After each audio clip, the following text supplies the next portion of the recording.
नमस्कार. आवाज माझा वृत्तवाहिनीत आपल्या सगळ्यांचं स्वागत. वळीवेच्या काही ठळक घडामोडींकडे. 29वा अखिल भारतीय सावरकर साहित्य संमेलन होणार ठाण्यात. ठाण्यात शेतकरी कर्जमाफी प्रकरणी राष्ट्रवादीच्या विद्यार्थी काँग्रेसच्या कार्यकर्त्यांनी केलं मुंडन. आणि महिलांच्या गळ्यातील सोनसाखळी आणि मोबाईल चोरणाऱ्या दोघांना ठाण्याच्या चितळसर मानपाडा पोलिसांनी केली अटक. आपलं शहर स्वच्छ, सुंदर आणि नेटनेटकं ठेवणं ही आपली जबाबदारी आहे, हो ना? मग उचला फोन आणि विना परवाना होर्डिंग्स, बॅनर्स कुठे दिसले तर 1800-222-108 या टोल फ्री क्रमांकावर कळवा किंवा 7506946155 या भ्रमणध्वनीद्वारे आपली तक्रार नोंदवा किंवा महापालिकेने तयार केलेल्या स्टार ग्रेड ॲप्लिकेशनद्वारे आपली तक्रार नोंदवा. त्याची दखल त्वरित घेतली जाईल. 29वा अखिल भारतीय सावरकर साहित्य संमेलन ठाण्यात होत असून या संमेलनाच्या उद्घाटनासाठी भारतीय जनता पक्षाचे राष्ट्रीय अध्यक्ष अमित शहा तर समारोप प्रसंगी शिवसेना पक्षप्रमुख उद्धव ठाकरे उपस्थित राहणार आहेत. 21 ते 23 एप्रिल असे 3 दिवस चालणाऱ्या या संमेलनात स्वातंत्र्यवीर सावरकरांच्या साहित्यावर आधारित परिसंवाद, भाषणं, सांस्कृतिक कार्यक्रम होणार आहेत. हे संमेलन गडकरी रंगायतमध्ये संपन्न होणार आहे. स्वातंत्र्यवीर सावरकर साहित्य अभ्यास मंडळ, सावरकर दर्शन प्रतिष्ठान आणि स्वातंत्र्यवीर सावरकर प्रतिष्ठान यांच्या संयुक्त विद्यमानं 29व्या अखिल भारतीय सावरकर साहित्य संमेलनाचं आयोजन 21 ते 23 एप्रिल या कालावधीत करण्यात आलंय. पहिल्या दिवशी म्हणजे दिनांक 21 एप्रिल रोजी सायंकाळी 5 वाजता अमित शहा यांच्या हस्ते या संमेलनाचं उद्घाटन होणार असून यावेळी ठाण्याचे पालकमंत्री एकनाथ शिंदे, वैद्यकीय शिक्षण मंत्री रवींद्र चव्हाण, महापौर मीनाक्षी शिंदे, संमेलनाध्यक्ष रमेश पतंगे, खासदार राजन विचारे, खासदार विनय सहस्त्रबुद्धे, खासदार कपिल पाटील, आमदार संजय केळकर उपस्थित राहणार आहेत. त्यापूर्वी दुपारी 3:30 वाजता शहरातून ग्रंथदिंडी काढण्यात येणार असून सायंकाळी 8:30 वाजता सांस्कृतिक कार्यक्रम होणार आहेत. संमेलनाच्या दुसऱ्या दिवशी म्हणजे 22 एप्रिलला भारताची संरक्षण सिद्धता या परिसंवादात मेजर शशिकांत पित्रे आणि कमांडर सुबोध पुरोहित सहभागी होतील. तर सावरकरांचं साहित्य विश्व या परिसंवादात डॉक्टर शरद हेबालकर, प्रमोद पवार हे भाग घेणार असून अध्यक्षस्थानी ज्येष्ठ विचारवंत डॉक्टर सदानंद मोरे असणार आहेत. सावरकरांच्या संदर्भात या विषयावर शंतनू रिठे यांचं भाषण होणार असून अध्यक्षस्थानी प्रकाश पथक हे असणार आहेत. सायंकाळी महाकवी सावरकर हा सांस्कृतिक कार्यक्रम होईल. तिसऱ्या दिवशी म्हणजे 23 एप्रिलला अनादि मी अनंत मी या नाटकाचं अभिवाचन होणार आहे. भारतातल्या समाज सुधारणा या विषयावरील परिसंवादात प्राध्यापक रमेश कांबळे, डॉक्टर नीलम बोरे, किशोर जावळे हे भाग घेणार असून अध्यक्षस्थान डॉक्टर अशोक मोडक भूषवणार आहेत. अल्पज्ञात सावरकर या विषयावर विक्रम एडके यांचं भाषण होणार असून अध्यक्षस्थानी चंद्रकांत शहासाने हे असतील. सावरकरांवरील आक्षेप आणि निराकरण या विषयावरील परिसंवादात गजानन नेरकर, अरविंद कुलकर्णी हे भाग घेणार असून अध्यक्षस्थानी डॉक्टर श्रीरंग गोडबोले असणार आहेत. त्यानंतर सायंकाळी 5 वाजता समारोपीय सत्राला शिवसेना पक्षप्रमुख उद्धव ठाकरे, पालकमंत्री एकनाथ शिंदे, शिक्षण मंत्री विनोद तावडे आणि संमेलनाध्यक्ष रमेश पतंगे उपस्थित राहणार आहेत. दरम्यान संमेलनपूर्व कार्यक्रम दिनांक 14 ते 20 एप्रिल या कालावधीत होणार आहेत. यामध्ये 14 एप्रिल रोजी सायंकाळी 5 वाजता सावरकरांच्या दुर्मिळ छायाचित्रांचं भव्य प्रदर्शनाचं उद्घाटन खुलं कलादालन मिडबंदर ठाणे पूर्व इथे होणार आहे. दिनांक 15 आणि 16 एप्रिल रोजी सायंकाळी 7 वाजता वीर सावरकर हा मराठी चित्रपट भारतीय स्त्री जीवन विकास परिषद, जिजामाता मार्ग, ठाणे पूर्व आणि रिक्रिएशन क्लब, टेनिस ग्राउंड, हरिओम नगर, मुलुंड पूर्व या 2 ठिकाणी प्रदर्शित होणार आहे. दिनांक 20 एप्रिल रोजी सायंकाळी 5:30 वाजता सावरकर एक अविस्मरणीय वादळ ही एकांकिका सहयोग मंदिर घंटाळ इथे होणार असून भारतीय सैनिकांची यशोगाथा आणि मोहीम शिखर सावरकर या दृकश्राव्य आणि ध्वनिचित्रफीत दाखवण्यात येणार आहे. या संमेलनात जास्तीत जास्त ठाणेकर आणि सावरकर प्रेमींनी उपस्थित राहण्याचे आवाहन स्वागताध्यक्ष सुनील साठे यांनी केले. जन्मशताब्दी वर्ष जे सावरकरांचं 1983 हे होतं ते साजरं करताना आम्ही असा काही निर्णय घेतला की सावरकर जर घरोघरी तळागाळापर्यंत पोचवायचे असतील तर त्यांचे विचार आणि तत्त्वचिंतन जे काही आहे ते तर त्यासाठी साहित्य संमेलन हे एक चांगलं माध्यम आहे आणि त्या दृष्टीने 1984 साली पहिलं सावरकर साहित्य संमेलन पंढरपूर येथे झालं. त्याचे अध्यक्ष विद्याधर गोखले होते आणि वाना उत्पात पंढरपुरामधले त्यांनी त्याची संयोजकत्व पत्करलेलं होतं. 29वा अखिल भारतीय सावरकर साहित्य संमेलनाचा मान ठाण्याला मिळाला आहे आणि 21, 22 आणि 23 असं 3 दिवस हा समारंभ इथे आहे. 21 तारखेला ठाणेकरांचं भाग्य आहे की अमितजी शहा राष्ट्रीय अध्यक्ष भारतीय जनता पार्टी याच्यासाठी आपल्याला लाभलेले आहेत आणि संमेलनाची तयारी आपली अतिशय जोरात चालू आहे. खरं तर वेगवेगळे कार्यक्रम, वेगवेगळे उपक्रम हे 14 तारखेपासून सुरू आहेत आणि सर्व भरगच्च कार्यक्रम असून ठाणेकरांचाच नाही तर मुंबईकरांचा आणि महाराष्ट्रातील इतर जनतेचाही त्याला चांगल्या प्रकारे आपल्याला सहभाग मिळालेला आहे आणि लोकांनी नोंदणीही मोठ्या प्रमाणावर आत्ता चालू केलेली आहे. त्यामुळे सगळ्यांची व्यवस्था करणं आणि कार्यक्रमांची रूपरेखा आखून त्याप्रमाणे संयोजन करणं असं हे सगळं काम आत्ता जोरात चालू आहे. वेगळेपणा असं आहे की इतका प्रसिद्ध व्यक्ती आत्तापर्यंत कुठल्याच संमेलनाला आलेला नाही. तो आज आपल्या ठाण्यामध्ये आहे. त्यांचं प्रथमच आगमन केवळ संमेलनासाठी येत आहेत. स्वतः ते सावरकर भक्त आहेत. अमित शहा त्यांची तुम्ही वेबसाईट जरी उघडली तरी त्याच्यावर पहिला सावरकरांचं चित्र दिसतं. इतके ते सावरकरांना मानणारे आहेत. त्याच्यामुळे ते सावरकर संमेलन आहे म्हणून ते निश्चित येणं आहे. ठाण्यात त्याचा प्रथमच असल्याने जसं विशेष कौतुक आहे त्याचा या कार्यक्रमाला आणि म्हणून आता त्या अमित शहाची जशी जशी बातमी लोकांपर्यंत पसरली तसेच लोकांना उपस्थित राहण्याची संख्या पण वाढायला लागलेली आहे. आम्हाला प्रचंड संपूर्ण महाराष्ट्रातून फोन येऊ लागलेले आहेत की आम्हाला या संमेलनाला यायचं आहे. आम्ही सगळ्यांना तयारी त्यांची व्यवस्था होईल अशी तयारी करतोय आम्ही. याच्यात कुठेही कोणी पाहुणा आला ठाण्यामध्ये आणि तो परत जाईल अशी करण्याची आम्ही व्यवस्था म्हणजे हे केलेली आहे. कोणीही परत जाणार नाही त्याची चांगली व्यवस्था राहण्यापेक्षा.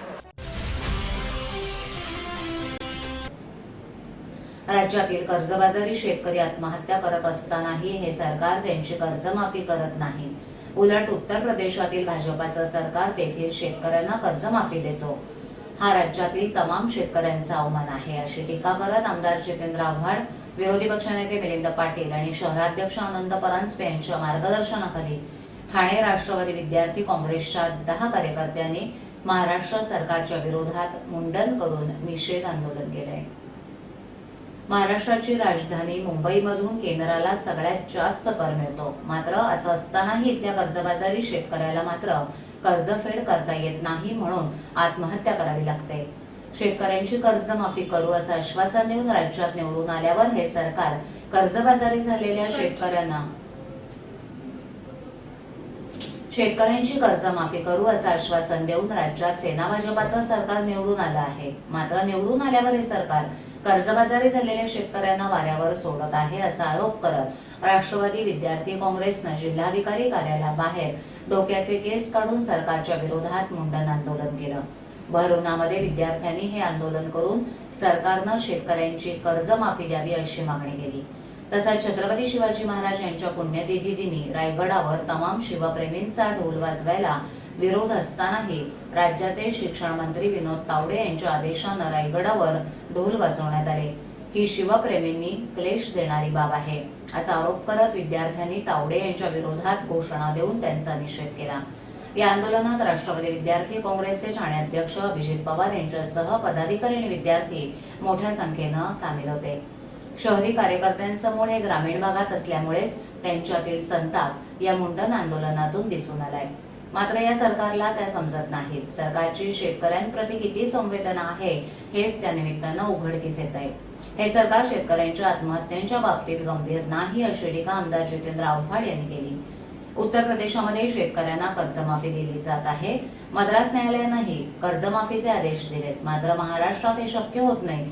यावरून हे सरकार किती गुचकामी आहे हे सिद्ध होत आहे. या राज्याचा गाडा ज्या शेतकऱ्यांच्या खांद्यावर चालत आहे. रायगडावरील ढोल वादनाबाबतही त्यांनी टीका केली आहे. आपल्या बापाच्या पुण्यतिथीला कोण आनंद साजरा करतो का असा सवाल करून या राज्यात आता नवीन संस्कृती जन्माला येते आहे. या राज्याचं काय होणार असा सवाल त्यांनी यावेळी केला. अभिमान आहे माझ्या कार्यकर्त्यांचा, राष्ट्रवादीच्या कार्यकर्त्यांचा की महाराष्ट्राचा जो तमाम शेतकरी आत्महत्या करतोय, दिवसागणिक 2-2, 3-3 आत्महत्या होत आहेत. आपला बाप, आपला भाऊ गेल्याचं दुःख, आपल्या चुलता गेल्याचं दुःख या पोरांना झाल्यामुळे गेले अनेक दिवस ते माझ्या मागे लागले होते की साहेब दुःखाचं म्हणून हे करायला आपल्याला मुंडन करायला हवं. आणि एक आज प्रतिकात्मक दुःख सरकारचा निषेध म्हणून राष्ट्रवादी काँग्रेसच्या कार्यकर्त्यांनी मुंडन केलं आहे. कमीत कमी शहरी भागातल्या कार्यकर्त्यांमध्येही जर हा राग असेल तर सरकारने आता परिस्थिती ओळखावी. शेवटी ही सुद्धा गावातलीच पोरं आहेत. जरी कामाधंद्यानिमित्त ही ठाण्यात आली असली, मुंबईत असली असली तर त्यांचं मूळ हे गावी आहे. आणि गावातला माझा भाऊ दुःखी आहे, आत्महत्या करतोय, ही वेदना आता महाराष्ट्रातल्या तमाम जनतेला सहन होत नाही आहे. ठाण्यातील ठाणे जनता सहकारी बँकेत 2016-2017 या आर्थिक वर्षात नोटबंदीच्या काळात 100 कोटीहून अधिक नफा झाला असल्याची माहिती बँकेचे अध्यक्ष नंदगोपाल मेनन यांनी दिली. बँकेतनं यंदा सलग तिसऱ्या वर्षी 100 कोटी निव्वळ नफा मिळवला असून सन 2017 ते 2018 या आर्थिक वर्षात 11 नवीन शाखा उघडणार असल्याचं बँकेच्या वतीनं आज झालेल्या पत्रकार परिषदेत सांगण्यात आलं. यंदाच्या आर्थिक वर्षात 2016-17 बँकेनं युनिफाईड पेमेंट इंटरफेस बरोबरच भारत बिल पेमेंट ऑपरेटिंग युनिटवर लक्ष केंद्रित करून या सुविधा ग्राहकांना उपलब्ध करून दिल्या आहेत. बँकेनं गेल्या वर्षी सिडकोच्या नवी मुंबई येथील प्रतिष्ठित गृह प्रकल्पातील घरांचं यशस्वी विक्री व्यवस्थापन केलंय. बँकेनं आर्थिक वर्ष 2016-17 यात रुपये 102 कोटी निव्वळ नफा कमवला तर निव्वळ अनुत्पादित कर्ज 0.20% राहिले. बँकेच्या ठेवी 8,122 कोटीवरून 9,351 कोटी होऊन वर्षाअखेरीस 15.13% त्यात वाढ झाली आहे. याच कालावधीत बँकेनं 4,757 कोटीवरून 5,000 कोटी कर्ज वाटप केलं आहे. 2016-17 हे वर्ष आव्हानात्मक वर्ष असून सुद्धा TJSB सहकारी बँकेने उल्लेखनीय कामगिरी करून 169 कोटीचा ढोबळ नफा आणि 102 कोटीचा निव्वळ नफा कमवला आहे. याचं जे श्रेय आहे ते संचालक मंडळाला तसेच आमच्या कर्मचारी वर्गाला जातं. 2016-17 या वर्षात बँकेने कॉस्ट रॅशनलायझेशन म्हणजे खर्चाचं प्रमाणीकरण केलं, उत्पन्नांच्या नवीन स्रोतांचा वापर केला, कार्यक्षमतेमध्ये वाढ केली, आपली बलस्थानं ओळखून बलस्थानांचा योग्य वापर केला आणि प्रभावी गुंतवणूक धोरण आखलं. तर या सगळ्याचा मिळून जो बँकेवरती इम्पॅक्ट झाला तो बँकेच्या प्रॉफिटमध्ये झाला. आणि बँकेचा प्रॉफिट हा दर वर्षापेक्षा म्हणजे गेल्या बँकेच्या 46 वर्षाच्या वाटचालीमधला हा सर्वात हायेस्ट बँकेचा ग्रॉस प्रॉफिट आहे आणि हायेस्ट नेट प्रॉफिट आहे या वर्षात. तर येणाऱ्या आर्थिक वर्षामध्ये काय मागत असणार आहे आणि शाखा येणाऱ्या आर्थिक वर्षामध्ये आम्ही 11 नवीन शाखा उघडणार आहोत. मध्य प्रदेश राज्यामध्ये बँकेचा प्रवेश होणार आहे आणि इंदूर इथे आम्ही शाखा उघडणार आहोत. आणि तसंच येणाऱ्या आर्थिक वर्षात 200 कोटीचा ढोबळ नफा कमवण्याचं उद्दिष्ट ठेवून आम्ही कामाला सुरुवात केली आहे. पाकिस्ताननं कुलभूषण जाधव यांना भारतीय गुप्तहेर संस्थेचे हेर आहेत ते पाकिस्तानची हेरगिरी करण्यासाठी पाकिस्तानात घुसले असल्याचे खोटे आरोप करून त्यांना फाशीची शिक्षा सुनावली आहे. याच्या निषेधार्थ आणि केंद्र सरकारनं या प्रकरणात जास्तीत जास्त लक्ष घालून जाधव यांना सोडवावं यासाठी ठाणे काँग्रेसतर्फे ठाणे रेल्वे स्थानकात सह्यांची मोहीम आयोजित करण्यात आली होती. आपल्या सगळ्यांना माहितीच आहे की महाराष्ट्राचे सुपुत्र कुलभूषण जाधव यांच्यावर ते भारतीय गुप्तहेर संस्थेचे हेर असून हेरगिरी करण्यासाठी पाकिस्तानात घुसले अशा खोट्या आरोपाखाली पाकिस्तान सरकारनं अटक करून त्यांच्यावर पाकिस्तानच्या लष्करी न्यायालयात खटला भरलाय. जाधव यांना बचावासाठी कुठलीही संधी न देता आंतरराष्ट्रीय कायदा पायदळी तुडवून पाकिस्तानी लष्करी न्यायालयानं त्यांना फाशीची शिक्षा सुनावली आहे. पाकिस्तानच्या लष्करी न्यायालयाचा हा निकाल मानवी हक्क आणि न्यायाच्या विरोधात तर आहेच, शिवाय 1963च्या व्हिएना कराराचा भंग करणारा आहे. बलुचिस्तान या पाकिस्ताननं जबरदस्ती व्यापलेल्या भागातून जाधव यांना अटक केल्याचं पाकिस्तानचं म्हणणं आहे. पण अफगाणिस्तान आणि जर्मनीच्या वकिलांनी पाकिस्तानचा हा दावा खोटा असल्याचं म्हटलंय. तसंच पाकिस्तानचे सुरक्षा सल्लागार सरताज अजीज यांनीही कुलभूषण जाधव हे या भारतीय गुप्तहेर संस्थेसाठी हेरगिरी करत असल्याचे पुरावे नसल्याचं पाकिस्तानी संसदेत सांगितलंय. आंतरराष्ट्रीय कायद्यानुसार जाधव यांना कायदेशीर मदत देण्यासाठी भारतीय वकालतीतील अधिकाऱ्यांनी 13 वेळा पाकिस्तान सरकारकडे परवानगी मागितली, मात्र ती त्यांना देण्यात आली नाही. तसंच जाधव यांना आपली बाजू मांडण्यासाठी वकील देण्याची परवानगीही दिली नाही. यावरून पाकिस्तानचा पूर्वग्रह दूषित भारत विरोधी दृष्टिकोन सिद्ध होतोय. पाकिस्तान लष्करी कायद्यात देहदंडाच्या शिक्षेची तरतूद नसतानाही सगळे कायदे पायदळी तुडवून पाकिस्तानी न्यायालयानं जाधव यांना फाशीची शिक्षा सुनावल्यानंतर आता अचानक भारत सरकार जागं झालं असून भारताच्या तुरुंगातील पाकिस्तानी कैद्यांना आम्ही सोडणार नाही अशी धमकी भारत देत आहे. तथापि एवढ्यानं जाधव यांची सुटका पाकिस्तान करेल अशी शक्यता नाहीये. आमची भारत सरकारकडे मागणी आहे की महाराष्ट्राच्या सुपुत्राला वाचवण्यासाठी सरकारनं अधिक आक्रमक होऊन नेमकं आणि अधिक सक्रिय धोरण स्वीकारावं आणि आंतरराष्ट्रीय दबाव आणून जाधव यांना भारतात परत आणण्यासाठी तातडीनं पावलं उचलावीत. तसंच महाराष्ट्र सरकारनं जाधव यांच्या सुटकेसाठी केंद्र सरकारकडे पाठपुरावा करावा यासाठी ही सह्यांची मोहीम राबवण्यात आली आहे.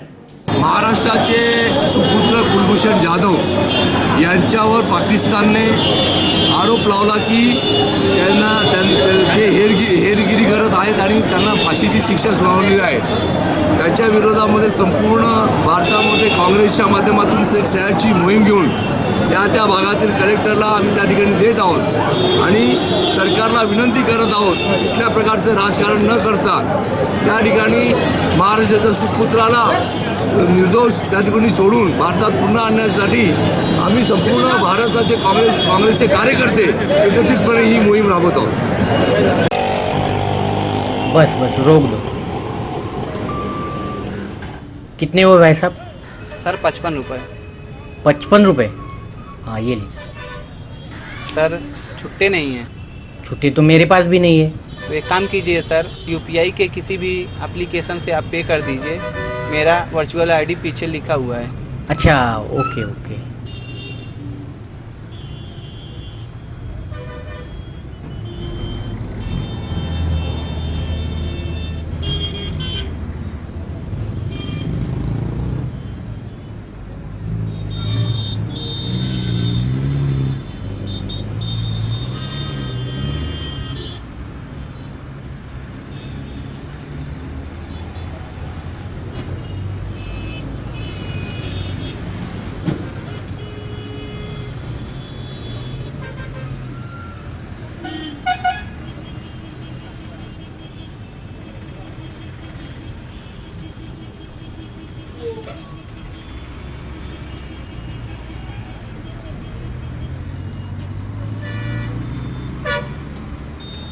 हम यूपीआई को सपोर्ट करते हैं. मेरा देश मेरा देश मेरा देश मेरा देश बदल रहा है, आगे बढ़ रहा है.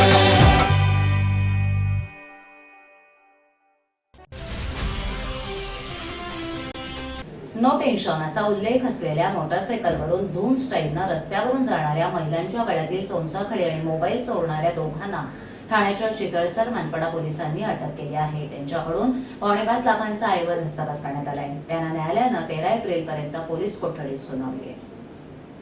अरफत अन्सारी आणि नबीउल्ला खान अशी चोरट्यांची नावं असून त्यांच्यावर भिवंडीसह मुंबई, ठाणे इत्यादी ठिकाणी गुन्हे दाखल आहेत अशी माहिती ठाणे पोलिसांनी दिली. भिवंडीमध्ये शांतीनगर पिरानीपाडा इथे राहणारे अरफत अन्सारी आणि नबीउल्ला खान मोटारसायकलवरून महिलांच्या गळ्यातील मंगळसूत्र तसंच मोबाईल लांबवण्याचं काम करत होते.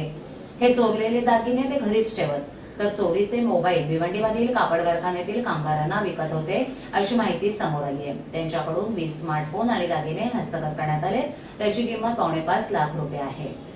10 तारखेला पोलीस गस्त घालत असताना ठाण्यातील खाणेकर नाट्यगृहाजवळ हे दोघे जण नंबर प्लेट नसलेल्या मोटारसायकलवरून जात असताना दिसले.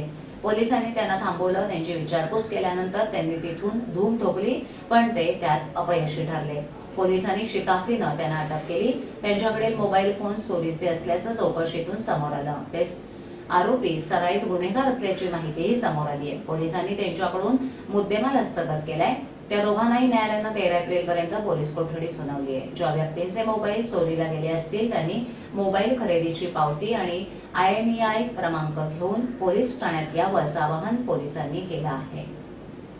आजच्या ठळक घडामोडी शेवटी पुन्हा एकदा 29वा अखिल भारतीय सावरकर साहित्य संमेलन होणार ठाण्यात. ठाण्यात शेतकरी कर्जमाफी प्रकरणी राष्ट्रवादीच्या विद्यार्थी काँग्रेसच्या कार्यकर्त्यांनी केलं मुंडन.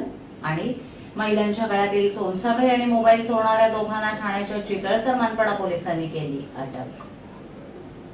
आपल्या विभागातील काही सूचना अथवा समस्या असल्यास त्यांच्यापर्यंत जरूर पोहोचवा.